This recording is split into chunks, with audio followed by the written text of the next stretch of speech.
What's going on, everybody? JHow here, and in this Diablo 3 Barbarian build, we're going to talk about the Leapquake build because as of the latest patch, it has been extremely buffed. It's a few days before seasonal. We'll talk about some of the options for gear about the seasonal, but let's talk about the skills, the gear that you will need, and then some of the alternatives with the build. So we'll cover the skills, the gear, and some gameplay mechanics. Let's check it out. Let's talk about the skills, because Seismic Slam with Rumble, 100% necessary. Expend all remaining Fury to cause the ground to shudder, yada yada. But it's all about spending your Fury. That's the main thing. You need to drop your Fury to get cooldown reductions. We'll talk about that when the gear comes. For your main damage dealer, it is Earthquake with Molten Fury. Now, Molten Fury, there is a case to be made for Cave-In. Switching this to physical damage, it gives you a different form of control, slightly less damage, but higher potential damage by pulling more targets in with this. It does require you to have a different setup for your gear with that elemental damage on your bracers and your amulet. And then it also might also require something different in your cube. We'll cover that when we get to the gear, but keep in mind, Molten Fury will be the normal choice, but there is a place for Cave-In. When it comes to Leap, well, this is Leapquake. This is where it's at. Leap with Death from above. This is going to stun enemies, give you a lot of control. You're going to be spamming this over and over. This is where you're going to generate all of your damage with the other abilities. We'll talk about that with the gear. For your War Cry, you're going to go with Impunity, making sure you have resistances up. This also helps you generate Fury, which helps you build that up. You're going to get it through the Leap and the Earthquake that are proccing, but this gives you another opportunity to build that up. It helps with cooldown reduction, so you can fill up that Fury bar, dump that Fury, and get that damage out. Threatening Shout with Falter, another one to build this up. This is on a shorter cooldown, but it also generates that Fury, which can be important if you're low on cooldown or low on certain ways to generate this. And we'll talk about that with the gear and the gameplay, because you will potentially find yourself in an odd area while you're gearing up looking for that cooldown reduction. This also reduces damage taken, which is good at high greater rifts, so a good one to have. Both of those are great choices. Wrath of the Berserker with Insanity. We know this is a staple for basically every Barbarian build. Getting that extra 50% increased damage and the other bonuses, there's no doubt about it, this is a great pickup. Now, when it comes to the passive abilities, Earth and Might, definitely necessary. You gain 30 Fury when Avalanche or Earthquake is triggered. You're going to be triggering that with your cries, your War Shout, your Threatening Shout, and your War Cry, your Leap, which is generating the Earthquake. This is necessary so you gain Fury, so that you can spend Fury with your Seismic Slam, and then get the cooldown reductions to continue to leap about. Rampage, unlike the Raycore Hoda build, where you're grouping up enemies and killing them all at once, this is more of, you're going to constantly be killing enemies. You're going to need Rampage. It gets you that high push in those greater rifts.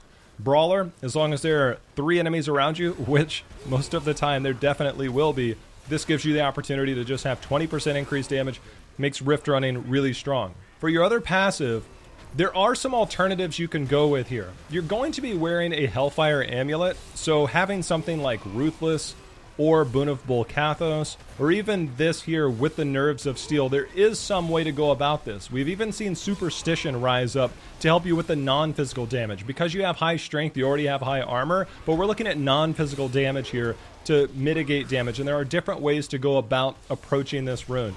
It is somewhat dependent on your Hellfire Amulet, but you want to have a damage dealer on one of those. Generally, you don't want to go too defensive, but this is a good way to build around that. Nerves of Steel, Superstition, Boon of Bolcathos, they're all different ways, and even Ruthless, to make sure you have one of those in this extra passive slot. Now let's talk about the gear, because this is the exciting part. We already mentioned reduce the cooldown of Earthquake, Avalanche, Leap, and Ground Stop with the 2-piece bonus of Might of the Earth, and we already mentioned that you are going to get the cooldown reduction for every 30 Fury you spend with an attack. That goes back to the Seismic Slam. This is where your cooldown reduction comes in. The 4-piece Leap causes an Earthquake when you land, hence the term Leapquake. So you're going to also get the Iron Impact rune, which is good.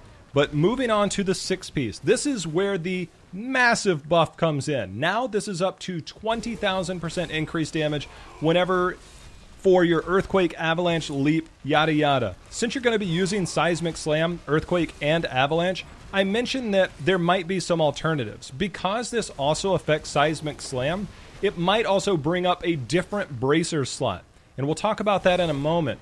But it's all about this 6-piece bonus.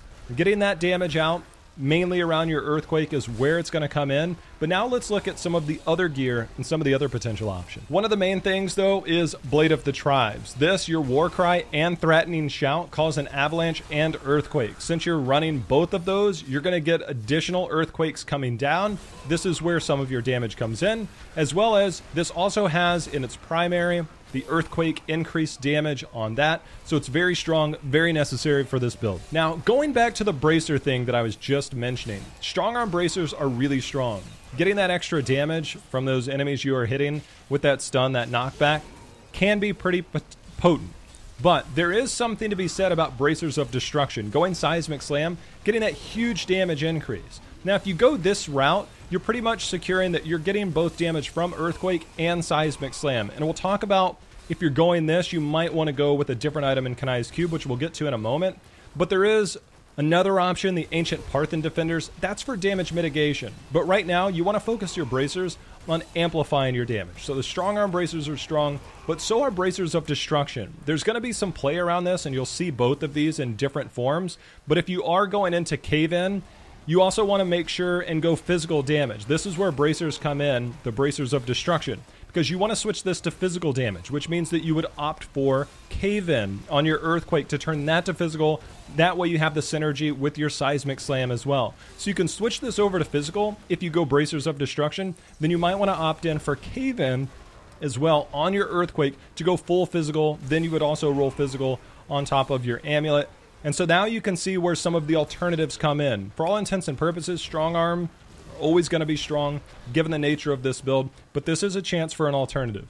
When it comes to the belt, the Girdle of Giants, Seismic Slam increases earthquake damage by up to 250%. This is very good because, well, the earthquake damage, it's leap, leap, leap, Seismic Slam, and that's generally going to be the cycle you go through while you're hitting the other abilities in there just for Fury and casting some of the other things we talked about. But getting the increased earthquake damage, this is another must-have to really push those high greater rifts. It's not 100% necessary to complete the build, but it definitely helps take you to the next level. When we talk about the jewelry, you're going to look at your rings of your focus and restraint. Whenever you hit with a resource generating attack, which you do pretty much all the time, you deal 50% increased damage. And whenever you hit with a resource spending attack, you deal 50% increased damage. But guess what? You're doing both of those. It's a natural pick here in the jewelry slot.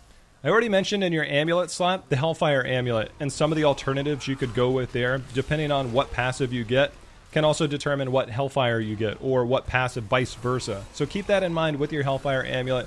Getting the socket, crit chance, crit damage, and potentially an elemental damage like fire or physical, depending on what you go with, is a good pickup for the Hellfire.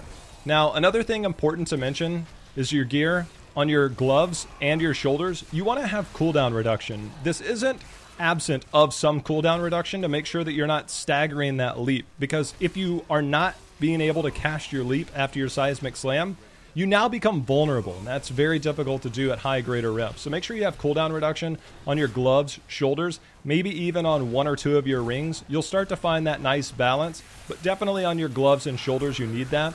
Also, depending on how good your roll is, you might want to bring in some of that area damage to really push that. Now, let's talk about this because it is the Season of Grandeur. This is the non-seasonal setup. It requires you to have all 6 pieces in boots, pants, chest, helm, shoulder, and gloves. But in the Season of Grandeur in Season 16, you won't need that 6th piece. You can have it, but you still only need 5 pieces to complete that 6-piece bonus. One thing that might come into play is maybe Magefist that come in, you get that extra fire damage, and wearing that on your glove. This is strictly for seasonal. For non-seasonal, all 6 pieces needed. In non-seasonal, we're going to see some experimentation, so make sure and come back and check for future updates for seasonal builds, but that is something that might come into play. You might also see something go into the Lut Socks being worn for your boots and something else in Kanai's Cube. There's going to be some experimentation that we'll find out in the very near future, but this is a good start with this build.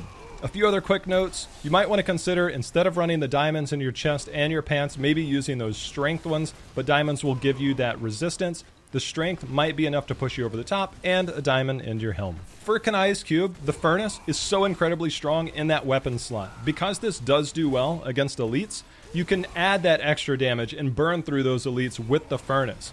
Now, I did mention if you go Bracers of Destruction and the Cave-In and you go physical, you might want to pick up Fury of the Vanished Peak. That does allow you to now get extra Seismic Slam damage the same way you had it on your Bracers. This reduces the Fury cost, that doesn't matter. It's a matter of increasing its damage by 500%. Since the 6-piece bonus of the set bonus gives so much extra damage, Seismic Slam is now something to consider in this build. If you go Bracers, if you go the Cave-In, and you turn this into physical, and then going Fury of the Vanished Peak would be an alternative. So that is something to keep in mind, that if you do switch up your build, you might want to switch it up here in Kanai's Cube as well, but the Furnace will definitely be a strong option. In the armor slot, the Let Socks, we already mentioned, are 100% necessary to this build. With the Season of Grandeur, maybe you can wear these and put something else in the armor slot, and we'll update that as the build goes on. If you're non-seasonal, Let Socks 100% in this slot. Lastly, in the jewelry slot, it's almost too much to pass up. Band of Might, after casting your Leap and other abilities, you gain 80% reduced damage for 8 seconds. Since you're always casting Leap on cooldown, you're going to have permanent 80% damage reduction. This is almost too much to pass up. If you really want to go all out, Convention would be another choice here, but Band of Might, very, very strong. Definitely have to consider it. And real briefly, to cover the legendary gems, this, because it's one of the builds that actually does well at taking down elites, you're going to see a different option. But for the most part, you'll see the familiar Bane of the Trapped, increasing damage to enemies under control and parrying effects. That's a lot of them, so getting that bonus damage there. Bane of the Stricken, this is for high greater rifts. If you're at low greater rifts and you're speed running, bursting through stuff, you're not going to get as much value. This is really for high greater rift climbing. But then also, Bane of the Powerful. Since it does do well against elites, this build naturally, this does give you an opportunity to burn through those elites and pick up Bane of the Powerful. You get the extra damage after you kill an elite pack, plus you get that bonus damage against and the reduction after level 25. So this is actually a build where you can go into that. Now, if you're not comfortable or you're struggling to stay alive, swapping out Bane of the Powerful for the Esoteric Alteration is a good alternative, and there's some other stuff we could discuss, but for the most part, these are going to be the 3 gems that you run with. So we've touched on some of the gameplay mechanics as it comes into play. It's leap, leap, leap, seismic slam, dump all your fury, and then leap, leap, leap. You never don't want not to be leaping. You always want to leap, you always want to get the damage mitigation, you get that CC, you get that control, you get the tankiness from a couple of those leap runes. You're going to find ways to get around things, dodge things. Leap, leap, leap, that's pretty much the name of the game. Getting your shout and your cries out at good times, reducing damage, and also casting the earthquakes, it's going to be good. You'll time those appropriately. You want to jump around the room. Ideally, if you go Cave-In, you'll be pulling things into you. That does create a lot of strength for you to push this build as you go higher. This is a great AoE build, good to have things around. It's good in solo or in groups, and you can have a lot of fun with this build. With a major buff to the 6-piece bonus, this is going to be pushing this build to heights that we have never seen. If you're a fan of this classic build, this is an update for it. Like I said, you're going to see some updates for the seasonal build, so keep that in mind in the near future after this video. And speaking of video, that's going to do it for this one. Be sure to subscribe, come back and check out some of the other videos coming soon, as well as some other gaming content. Be playing seasonal, getting some updates towards all this. Always keep an eye on the description or in the comments to make sure you get those updates for season 16 and beyond. Appreciate you guys watching. As always, happy hunting. See you again.